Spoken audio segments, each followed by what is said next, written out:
Untungnya kita ini alhamdulillah rakyat kita, utamanya petani, masih berproduksi beras.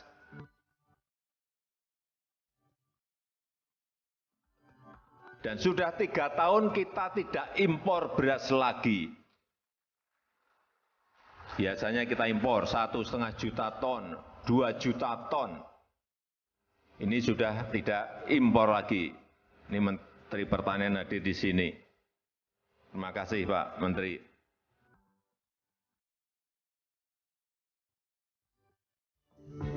Pastikan dulu stok nasional dan kebutuhan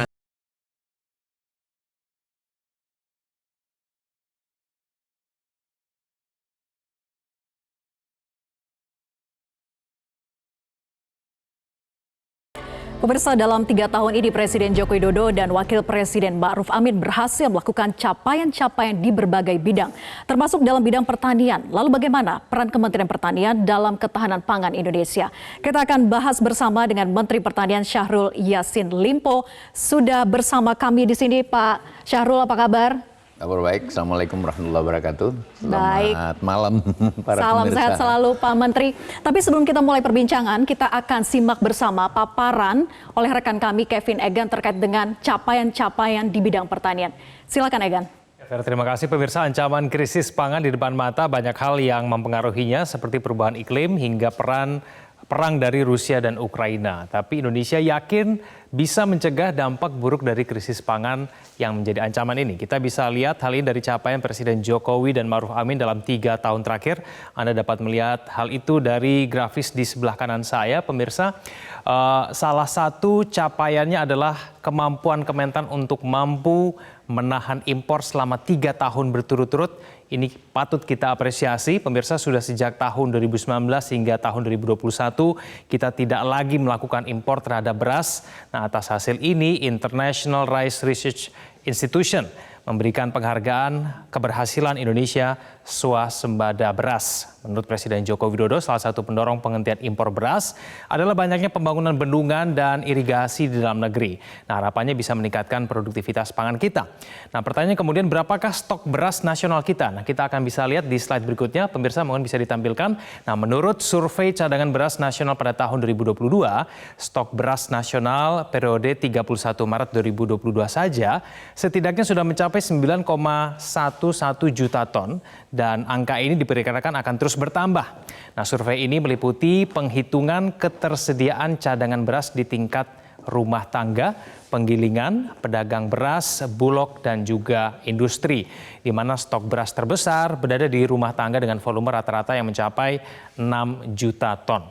Nah, survei yang dilakukan oleh Kementan bersama dengan BPS ini dianggap mampu menjawab data beras yang selama ini dianggap simpang siur. Tapi ketahanan pangan Indonesia juga harus ditopang dengan produk pertanian lain. Kita tahu kita tidak bisa bergantung dari gandum karena kemudian perang Rusia-Ukraina ini mengganggu stok gandum dunia.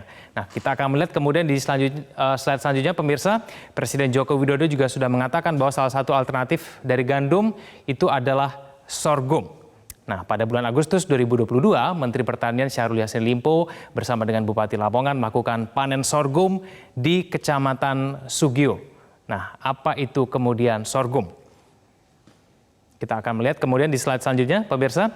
Nah, sorghum ini adalah tanaman serbaguna yang kemudian dapat digunakan sebagai sumber pangan, pakan ternak, dan bahan baku industri. Sorghum ini cocok ditanam di Indonesia, tidak membutuhkan banyak air dan kebutuhan pupuk yang hanya mencapai 50%.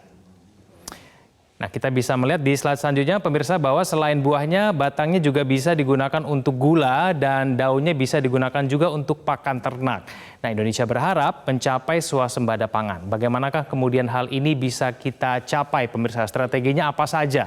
Nah, kita kemudian akan menyimak dialog dari Vera Basuan bersama kemudian dengan Menteri Pertanian Syahrul Yassin Limpo. Vera, saya kembalikan ke Anda. Baik, terima kasih Kevin Egan atas paparan komprehensif Anda.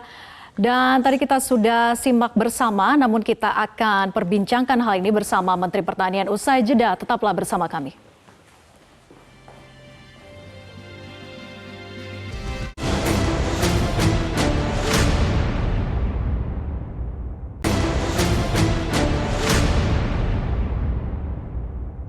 Didukung oleh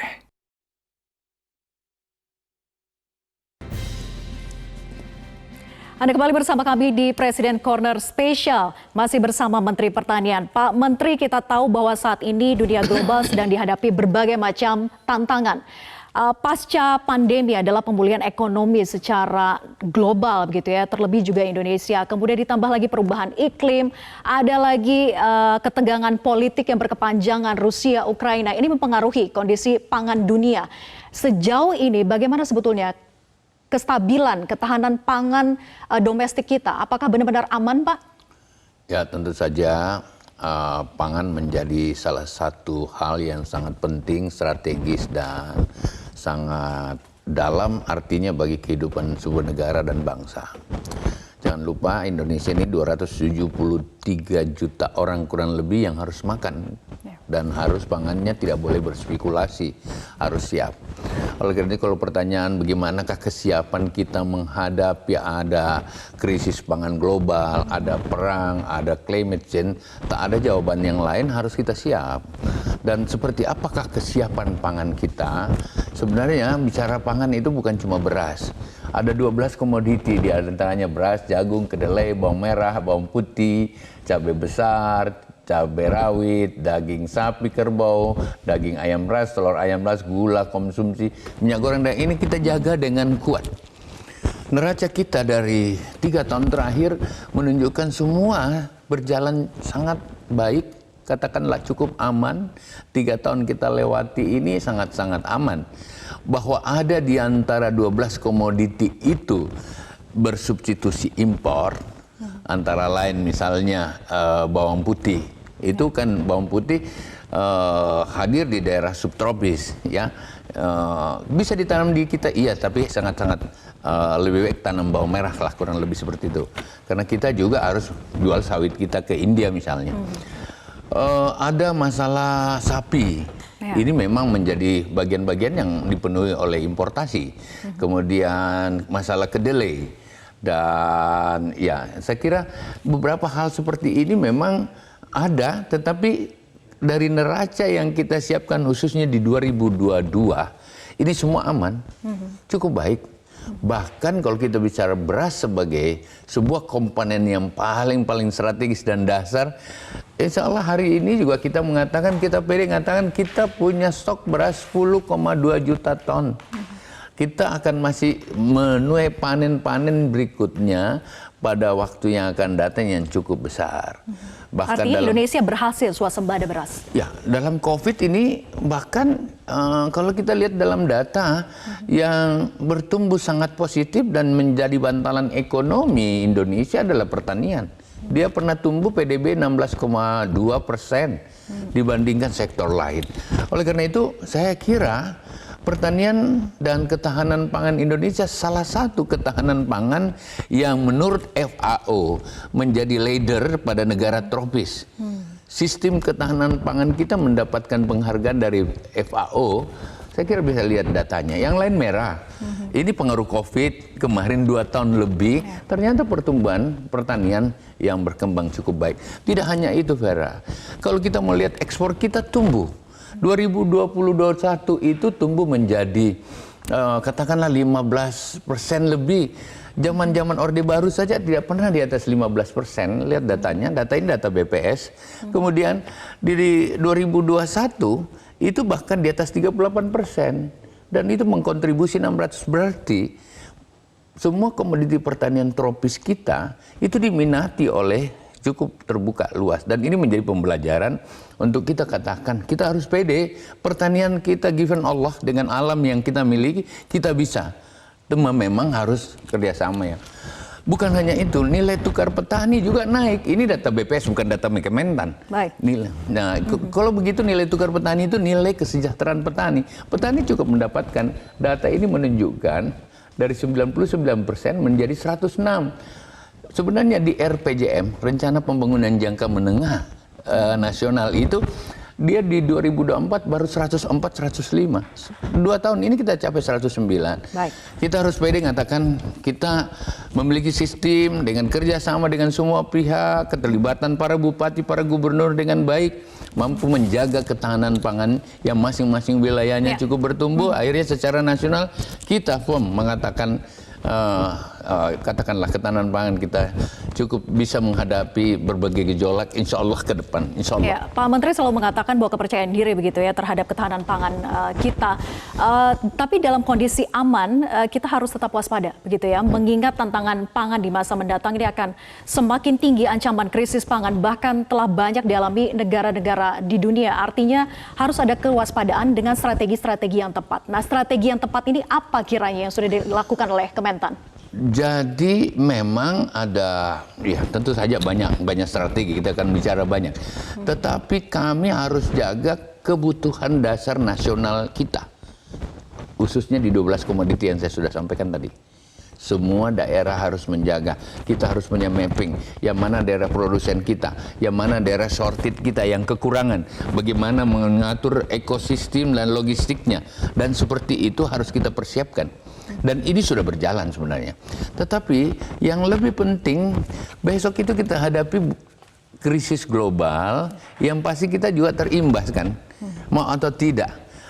Selain itu ada climate change. Kemudian rantai pasok dunia, pasar dunia juga terkontraksi. Nah, persoalan itu akan berkait dengan inflasi. Oleh karena strategi ke depan itu bahan-bahan atau komoditi-komoditi pertanian pangan yang langsung terkorelasi kepada inflasi, semua daerah harus siap. Yang mana itu? Katakanlah cabai, bawang. Nah, kita kalau kemarin tanamnya 100, harus ada 130. Kalau begitu kita cari hamparan baru untuk menunjang. Itu khusus untuk menangani inflasi. Yang kedua, inflasi karena besok itu karena kemungkinan pasar dunia terkontraksi, maka tentu saja substitusi impornya kita perkuat. Dia akan bersoal adalah importasi yang kita punya data di sini. Dia akan bersoal dengan misalnya daging sapi, daging kerbau. Kalau begitu perbanyak daging ayam, telur kita, kambing kita harus kita perbanyak. Karena ini menjadi kebutuhan nasional. Itu seperti itu. Yang kedua memang kita harus bahan-bahan impor yang besar, katakanlah gandum kan. Kita makan terigu semua nih, kita makan mie semua. Gandum, kalau kita bersoal gandum itu, kita perkuat sagu kita perkuat singkong kita perkuat sorghum. Ini semua tentu saja harus termapping oleh kita. Yang ketiga, jadi pemetaan ini memang sudah dilakukan oleh Kementan dan sudah dilakukan juga di berbagai daerah begitu ya. Artinya tidak hanya di pusat saja, tapi sudah tersentralisasi semuanya. Artinya ini terus berproses, tidak bisa kita katakan ini sudah, enggak. Karena memang ancaman ini unpredictable. Jadi semua orang di dunia, negara, saya baru pulang dari Washington dalam pertemuan IMF dan World Bank, semua punya kecemasan yang sama. Bahwa di 2023 itu bukan hanya gelap, tapi unpredictable, uncontinuous, unlinear. Kita nggak boleh pede dengan struktur ini, terus kita kembangkan gitu loh. Nah, khusus untuk katakanlah di mapping Kementan itu ada daerah-daerah utama kita atau daerah andalan. Daerah utama itu program-program reguler harus diperkuat, jalan dengan baik, tetapi ada program booster. Ada super prioritas pertanian. Antara lain kita harus masuk pada lahan-lahan marginal dan lahan-lahan pekerangan. Jadi ke depan 2023 ini salah satu yang Kementan akan masuk pada daerah yang katakanlah memang sudah enak, sudah bagus, ketahanan pangannya bagus, tetapi kita harus intervensi masuk ke pekarangan rumah. Karena ternyata pekarangan pengembalaan dengan pekarangan rumah itu hampir sama dia punya kekuatan, di mana ibu-ibu dan lain-lain udah bisa kita langsungkan pekerjakan di situ. Baik, Pak Menteri, selain bicara soal ketahanan pangan, ada di dalamnya hal yang juga penting adalah pupuk begitu ya. Bagaimana pupuk yang selama ini sudah ditunjang oleh Kementerian Pertanian kepada para petani di Indonesia. Tapi dijawab usai jeda, tetap bersama kami di Presiden Corner.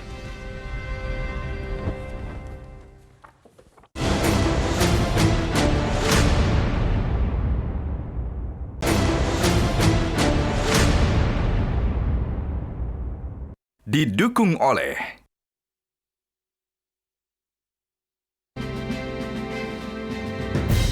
Anda kembali bersama kami dan Pak Menteri bicara soal pupuk. Ini kan menjadi komponen yang paling penting begitu ya bagi aktivitas produksi petani. Tetapi pendistribusian pupuk subsidi di lapangan kerap terjadi permasalahan. Bagaimana sebetulnya pola pendistribusiannya? Dan dikatakan juga bahwa ada disparitas antara pupuk subsidi dan juga non-subsidi. Bagaimana mengatasi gap ini? Yang pertama, pupuk itu sangat penting. Kalau kita mau tingkatkan produktivitas, sama juga kalau kita mau makin sehat, kita punya badan, dikasih nutrisi dan vitamin yang lebih baik. Itu fungsi pupuk.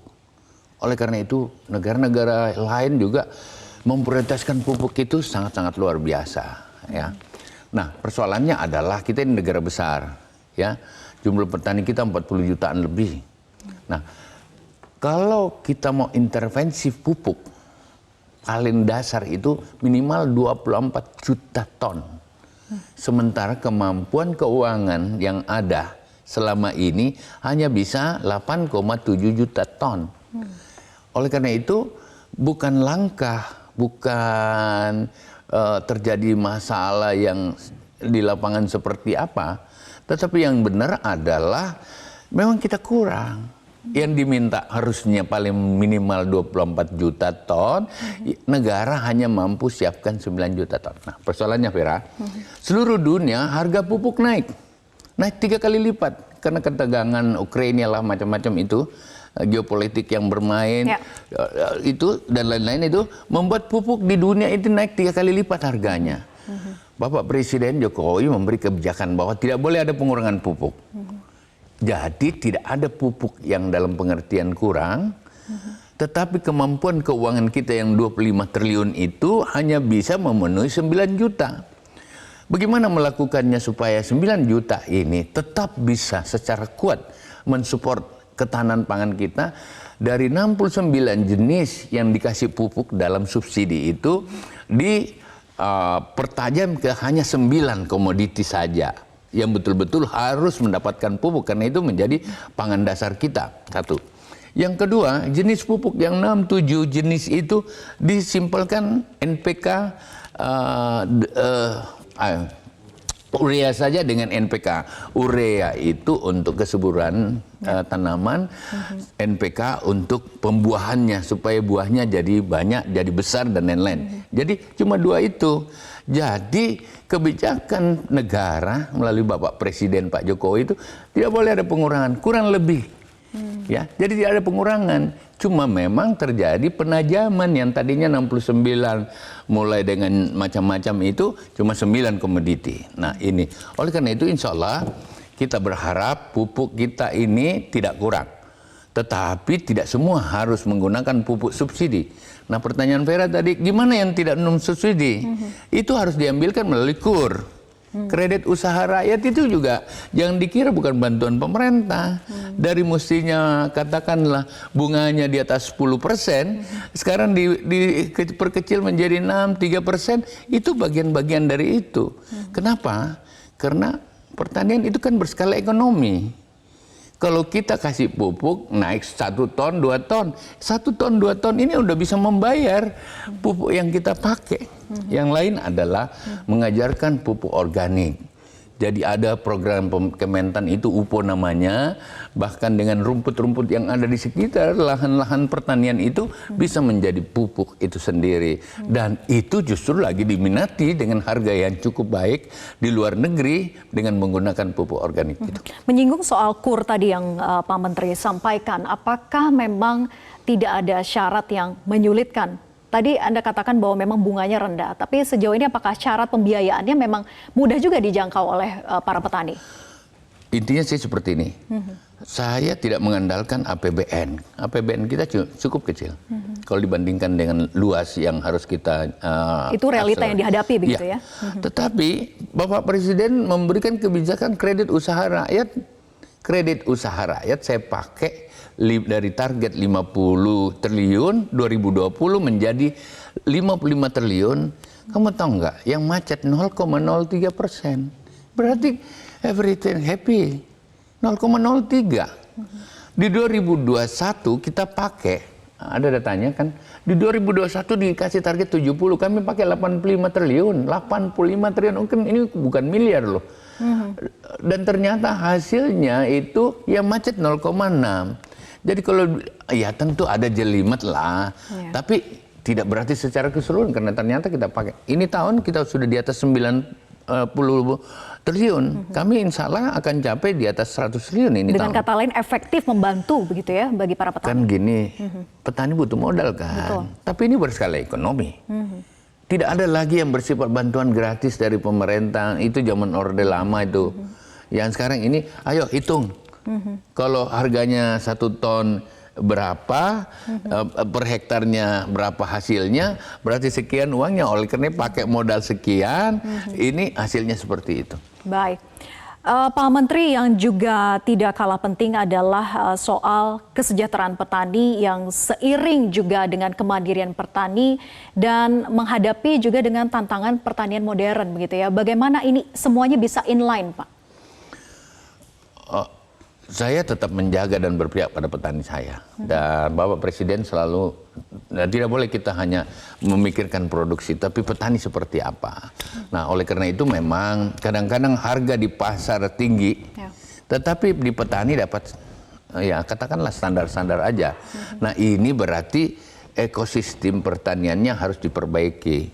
Artinya, pertanian itu di budidaya sudah oke kan, di paskahnya harus kemasannya, packagingnya diperbaiki, termasuk kalau itu beras tentu rice mill unitnya diperbaiki sehingga kualitasnya baik, kemudian harganya sampai di mejanya kita makan ini sama dengan harga yang ada di petani.